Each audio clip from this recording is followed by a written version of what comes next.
Oi, eu sou a Aline Dalroy e esse é o segundo episódio do podcast É Verdades. Hoje é dia de história real porque a gente inaugura um quadro novo aqui no programa.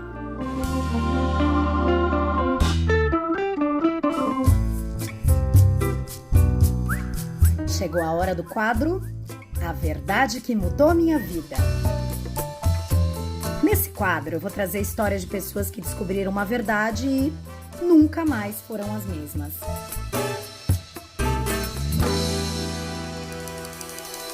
A verdade que mudou minha vida foi descoberta em 2019, quando eu tinha 19 anos e estava na universidade da minha cidade.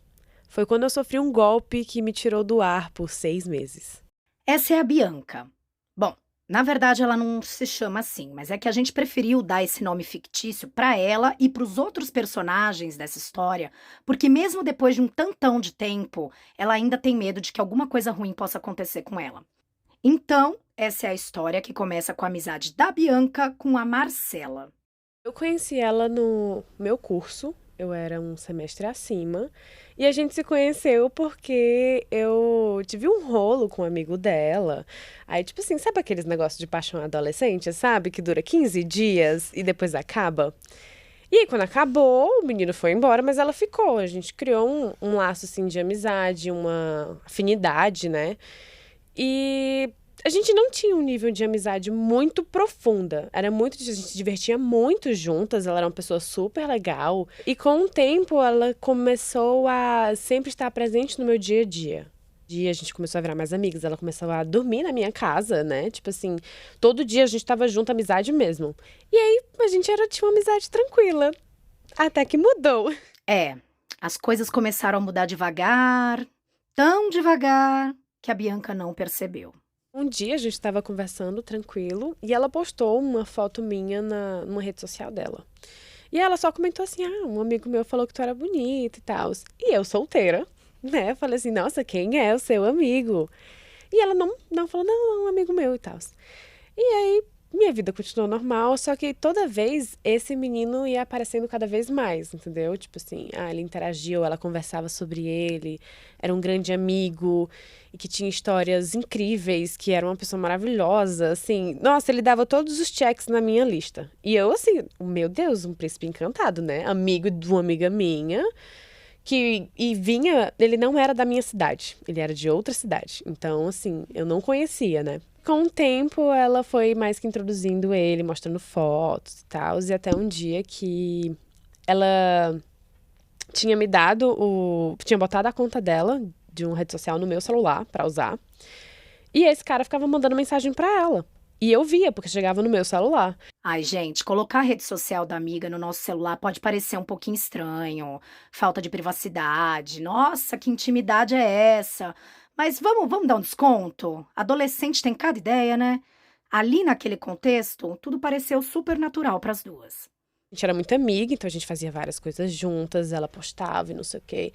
E eu via ele falando sobre isso, tipo assim, que ele me achava isso, que ele me achava aquilo. Eu falava, nossa, que cara legal, olha isso, ele falando bem de mim.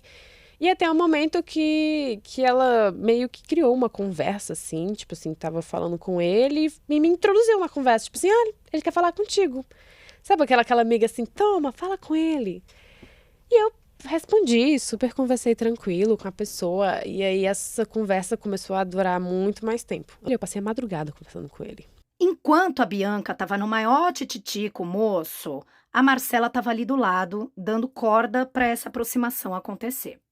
E aí eu fiquei assim, uau, porque pouquíssimas pessoas me deixam acordada de madrugada pra conversar. E isso é muita coisa de adolescente, né? Passar a madrugada conversando, tipo assim, super interessado, tem assunto em tudo vira assunto, tudo vira assunto.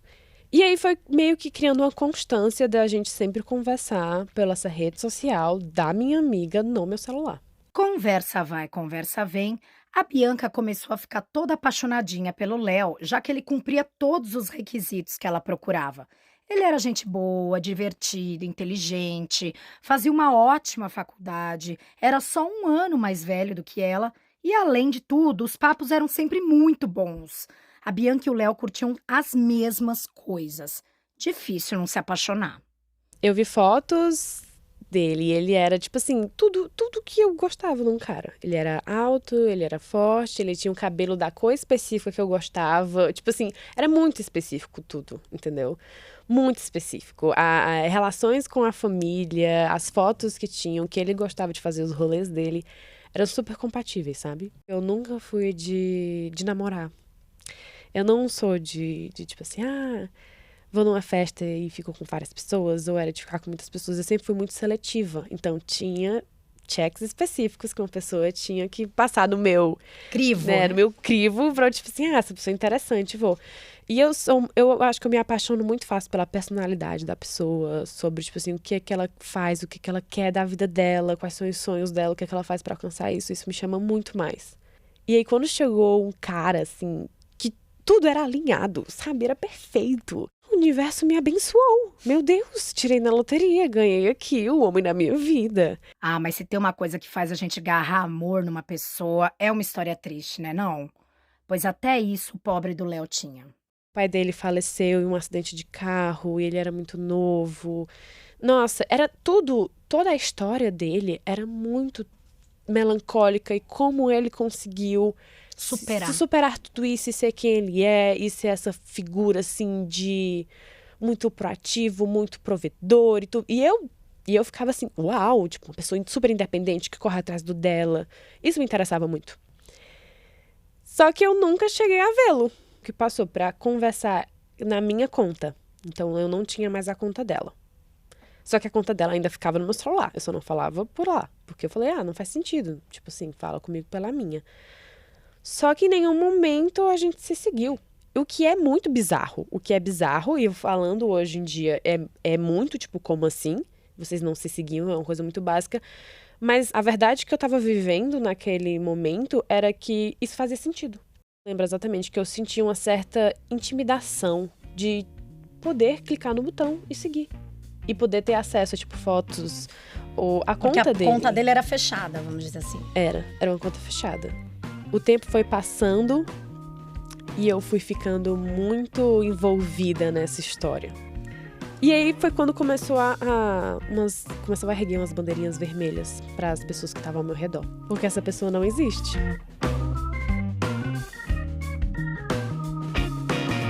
Pois é.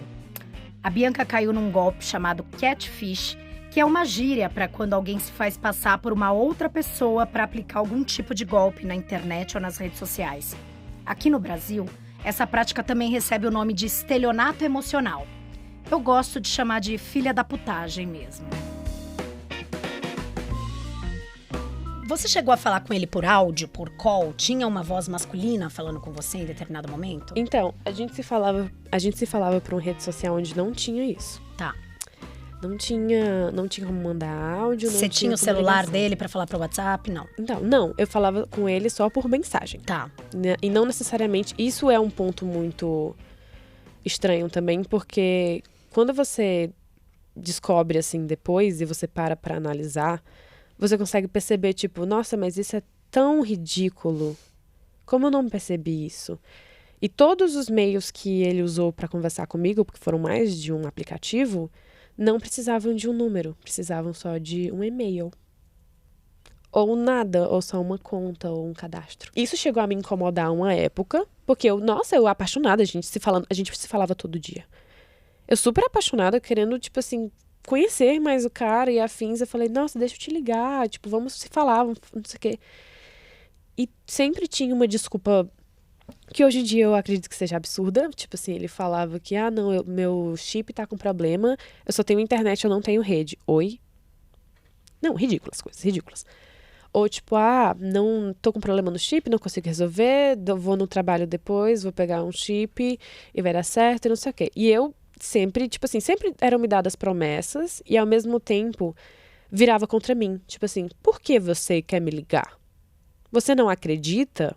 A manipulação psicológica costuma ser a principal arma das pessoas golpistas que praticam catfish. Geralmente, elas conseguem identificar as fraquezas, conquistam a confiança da vítima e fingem ser tudo e ter tudo aquilo que a pessoa precisa naquele momento. Minhas ações voltavam contra mim. Então era assim, tudo que eu pensava, tipo, vou fazer isso, ou tipo, eu quero falar com ele, eu quero que ele me ligue, eu quero ter mais, era cortado, e pra eu parar, voltava pra mim como se eu fosse louca. Tipo assim, ele tinha uma mudança na personalidade do cara, e ele começava a me atacar, sabe? Muito do gaslighting. Sim. Ele começava a me fazer acreditar que eu era uma louca, que eu era, tipo assim, ou muito ciumenta, ou extremamente. Insegura. Sim, Quem pratica o gaslighting faz abuso psicológico, distorcendo a realidade, omitindo fatos ou inventando coisas que fazem a vítima duvidar da sua própria memória, percepção ou até mesmo da sanidade mental. tinha um storytelling muito bem feito, de conseguir me deixar emocionalmente envolvida, mas toda vez que me faltava alguma coisa, que eu pedia algum tipo de informação, era cortado, e era cortado de uma forma que me destruía por completo. Eu acho que eu passei, assim, foram 6 meses disso, e foram 6 meses que eu acho que eu fiquei em completa escuridão. É, eu perdi a autonomia da minha vida. A essa altura da história, eu queria muito saber. Mas cadê a Marcela, a melhor amiga da Bianca? Marcela me apresentou ele, Marcela ficava me incentivando o tempo todo, ao mesmo tempo. Então ela me incentivava, falava, nossa, vocês vão ser um casal lindo, não sei o que, isso combina e aquilo combina, e ele vai vir aqui pra nossa cidade, e a gente vai fazer isso e aquilo, e ele é incrível o que ele faz. E eu, assim, nossa, completamente iludida, eu falei, tô muito feliz, cara, é incrível. Assim, eu queria aventura, eu queria conhecer, eu tava aberta pra isso, porque, nossa, a minha amiga é amigo da minha amiga, ótimo. Perfeito. Ela falava de histórias, né? Que eles estavam juntos e me mostrava fotos. Ao mesmo tempo que eu não tive acesso à ligação ou a vídeo, a tudo, a informação que eu tinha dele, tipo as mídias ou fotos, vinham dela. Então isso aí também era outra red flag, tipo assim, como assim? Você não segue ele no Instagram. Tipo assim, você não se sente o suficiente pra seguir ele no Instagram porque ele não te passa isso. O que é ridículo. E todas as fotos que eu recebia dele vinham por ela. Então, e olha como era bem pensado, porque era print do story do Instagram. Então era tipo assim, olha a informação que você queria ter e você não tem. Eles se seguiam? Sim, Então você chegou a ver um pouco da rede dele através da sim. rede dela. Não tinha como eu duvidar, tipo, não existe. Existia. E tinha postagem. O que é bem surreal. O que me faz acreditar que não era só uma pessoa envolvida. E é aí que a história da Bianca parece ficar ainda mais complicada. Eu tenho certeza que não tinha só uma pessoa. Porque essa minha amiga, quando eu conversava com o Léo no meu telefone, ela tava do meu lado. E o telefone dela não tava na mão dela. Ela não tava fazendo nada, ela estava olhando pra mim. Ela não tocava em nada. Então, eu nunca passou pela minha cabeça que algo está acontecendo e essa pessoa está me manipulando de alguma forma. Porque ela sempre me incentivava muito, ela era uma ótima amiga. Ótima amiga, a gente fazia tudo junto. Era ótimo, a gente conversava sobre coisas. Eu ajudava ela com outros caras. Então, tipo assim, tinha aquela troca de amigas, precisa de um conselho amoroso e tudo. Só que ela era muito surreal, porque assim, ela também intermediava muitas coisas. Nesse momento, as pessoas golpistas tinham se tornado uma espécie de roteiristas da vida da Bianca. Tudo que eu fazia da minha vida que não estava de acordo com o que as pessoas queriam que eu fizesse, era tirado de mim. Então era muito louco isso. Ele mudava de personalidade se eu não estava de acordo com o roteiro. Hoje a gente decidiu que ela vai acordar, ela vai fazer isso, isso e isso, ela vai sentir tais sentimentos, ela vai fazer isso, isso, isso, ela não vai fazer isso, e pronto. Tinha um roteiro pra mim todo dia. E não era um roteiro bonito, gente. Eles decidiam se eu comia ou não no dia, eles decidiam se eu ia chorar ou não no dia, eles decidiam tudo, tudo. Eu não tinha mais minha vida. Então sempre acontecia uma tragédia. Eu lembro exatamente, teve um dia que eu tava numa reunião, essa minha amiga me ligou, falando assim, eu preciso que você saia dessa reunião agora, eu preciso encontrar com você, eu preciso te contar uma coisa, aconteceu, o Léo se acidentou. Eu estava no meio de uma reunião super importante, de um trabalho. Eu saí da reunião, eu fui encontrar ela, tremendo assim. E ela falou, não, ele estava andando de bicicleta numa avenida, ele caiu Ele apagou, caiu, está hospitalizado, apagado. E a mãe dele falou que ele queria me pedir para eu te avisar. Que ele estava bem, mas que ele tinha se acidentado. E eu me senti super importante. Primeira dama, né? Super importante. Porque tinha uma história disso. Ele me tratava como se eu fosse uma princesa. Muito, muito princesa. A pessoa me tratava assim. Juro, eu acho que eu me apaixonei porque eu tive relacionamentos tão ruins. Aí chegou assim um príncipe. Eu falei, nossa, é isso que eu quero. E era isso, tipo, o que mais me pegava é que depois desse acontecimento específico, ele ficou com, entre aspas, uma sequela. Então ele ficou com um coágulo sanguíneo no cérebro. Meu Deus. Não, olha a gravidade disso. A gravidade disso.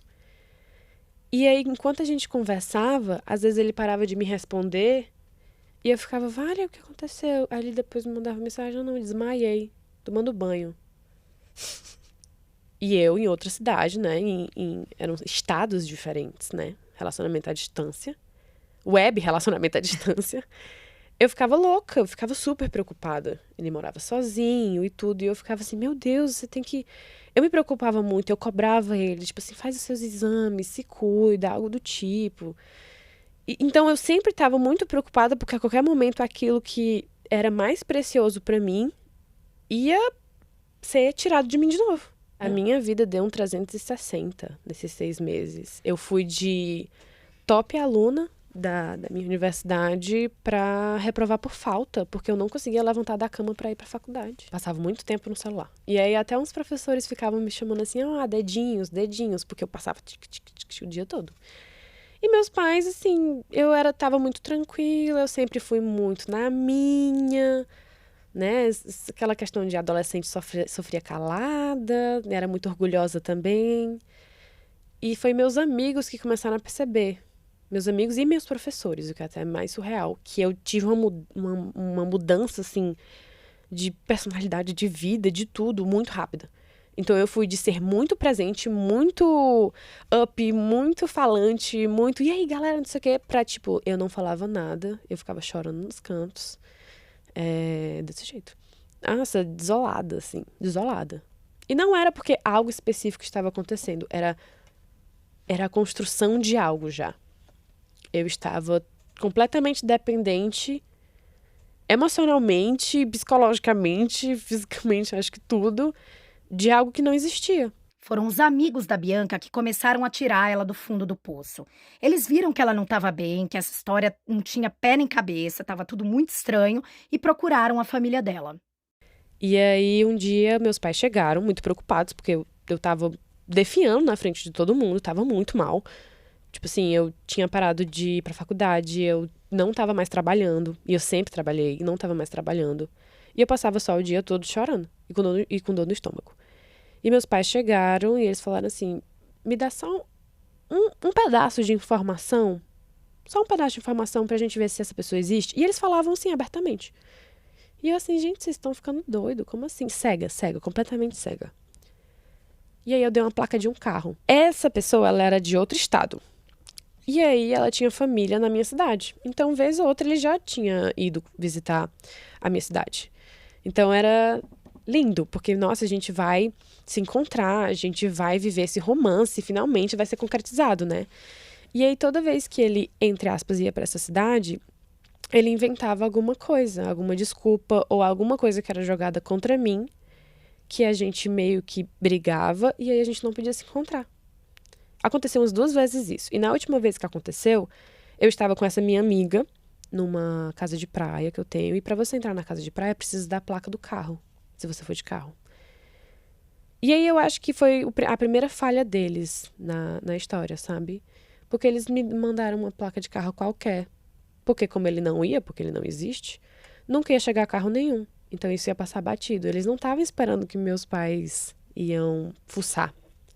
E aí eu dei essa placa desse carro. E meus pais foram atrás da placa do carro. E o carro que era para ser um carrão, um SUV preto, não sei o que e tudo, era uma mobilete roubada. E eis que as pessoas golpistas deixaram um furo na história quase perfeita. Enfim, era chegado o momento de revelar a verdade para Bianca. Meus pais chegaram em casa com uma prova física, com um papel impresso falando, aqui, a placa que você deu é dessa moto. Essa história aí tá mal contada. E foi o primeiro momento que eu senti, tipo assim, um craquelazinho, sabe? Começou a incomodar na minha cabeça a história inteira. Tipo, não tá fazendo sentido. Como assim? Eu comecei a questionar a verdade que eu tava vivendo, a realidade que eu tava vivendo. E eu lembro que eu olhei para meus pais e falei assim, não é possível. Não é possível, não é possível. E eu foi um misto de vergonha e muita vergonha. Eu senti muita vergonha por ter acontecido isso comigo. E culpa, muita culpa de tipo, por que eu deixei isso acontecer? Como eu não percebi, como eu não vi todos os sinais. E eu lembro que eu só me botei uma manta acima de mim, comecei a chorar, pedi desculpa pros meus pais. E meus pais, eles são paizões, sabe? Eles fazem tudo pelos filhos. E aí eles falaram assim pra mim, a gente vai conversar com essa sua amiga. Você deixa a gente conversar com ela? Eu falei, deixo. Só não me fala quando e nem onde, porque eu não acredito mais em mim, eu não confio em mim, eu com certeza irei falar. Eles tinham um controle, um poder em cima da minha vida que eu era um livro em branco pra eles. Eu falava tudo, eles sabiam de tudo da minha vida. Acho que se tivesse tentado pedir dinheiro, eu tinha dado dinheiro. Eles tinham tudo, eles tinham toda a minha saúde emocional nas mãos dele. Os pais da Bianca foram então até a universidade confrontar a Marcela. E ela mentiu. Ela falou assim, eu não sei quem é, eu conheci ao mesmo tempo que ela, eu não sei quem é, eu nunca vi pessoalmente. E, tipo, completamente uma versão contrária do que me foi contado, porque na minha versão eles eram melhores amigos. Eles tinham viajado juntos, ele era um amigo muito próximo da família, assim, tinha tudo. E meus pais pressionando, perguntando tudo, querendo descobrir tudo, entender tudo. E ela mentindo. E aí meu pai mostrou a prova. Ela tremia inteira falando com meus pais. Quando ela viu assim, ela não conseguiu mais falar nada. E meus pais só falaram assim, tipo, isso encerrou hoje. A minha mãe me contando que ela olhou assim pra eles, principalmente pra minha mãe. E falou assim, você vai me proibir de falar com a Bianca? E minha mãe falou assim, não. A Bianca vai escolher não falar mais com você. Assim, foi o primeiro... Quando a minha mãe me falou isso, eu falei assim, eu tenho que tomar o rumo da minha vida. Eu preciso puxar a minha vida de volta pra mim. No mesmo segundo que meus pais saíram de lá, a Marcela me ligou. Falando assim, você não sabe o que aconteceu? Seus pais vieram aqui e falaram isso e não sei o quê, mas eu já conversei com o Léo, a gente vai resolver. E aí eu preciso que tu apague as coisas. Apaga as coisas, apaga as conversas, apaga tudo. Já falei com ele, depois ele vai falar contigo, não sei o quê. E foi nesse momento que eles ainda achavam que tinham total controle sobre mim. Porque como você chega pra uma pessoa pedindo pra ela apagar mensagens e provas sem parecer suspeito? Como assim? Não, eu já... Pra você ter noção da imersão que eu já tava. Então, qualquer coisa que eles me pediam, eu fazia. E foi nesse momento que eu lembro... Nossa, eu me tremia muito. Eu falava assim, eu não vou fazer isso. Eu não vou fazer isso. E eu tinha um pânico dentro de mim porque eu tava desobedecendo. Te juro. E aí eu meio que fiz uma personagem. Eu falei assim, meu Deus, não acredito que meus pais fizeram isso. Tá bom, vou fazer tudo que você falou. Aí ela ainda falou assim, quando seus pais chegarem em casa, me liga depois que eu quero saber o que eles falaram. Diante de todas essas revelações, a Bianca percebeu que não era mais dona da sua própria narrativa. Toda a minha vida tinha sido destruída, assim. Eu não acreditava mais em ninguém. Eu não acreditava mais em mim. Eu não acreditava mais em ninguém. Nada, nada. Então, assim, a vida começou a ser muito mais assustadora dessa forma, sabe? Eu tava me sentindo uma criança vulnerável a tudo e todos. E no outro dia eu atrasei pra ir pra universidade. Eu acordei, eu tinha, tipo assim, 27 ligações no meu telefone da Marcela. Eu falei pra mim mesma, assim, você vai ter que ser muito fria e calculista nesse momento, senão você vai perder o que você tá tentando conquistar. E eu lembro que eu fui pra faculdade, e aí ela chegou pra falar comigo. Nossa, eu lembro meus amigos fizeram uma roda, assim, ao meu redor, tipo assim, eu fiquei, tá, eu tô preparada, qualquer coisa. Ela veio falar comigo como se nada tivesse acontecido. Ela chegou assim, e aí, tu sumiu, tu não me falou nada, tu não me ligou, o que aconteceu, o que teus pais falaram? Eu lembro que eu respirei fundo e eu falei, esse assunto tá encerrado. Fria, desse jeito, acredita? E ela, como assim? Como assim? O que tá acontecendo? Eu falei, esse assunto tá encerrado. A gente não vai mais conversar sobre isso. E ela levou um choque, assim. Ela ficou em pânico. Ela ficou assim, meu Deus, e agora? Tipo assim, descoberta. Mas ao mesmo tempo achando que ainda tinha todo esse poder por cima de mim. Sobre mim, né? Na verdade. E ela falou assim, então, ok, então, a gente não fala mais sobre isso. E aí, tu vai com a gente hoje pra tal festa? E eu falei assim, não.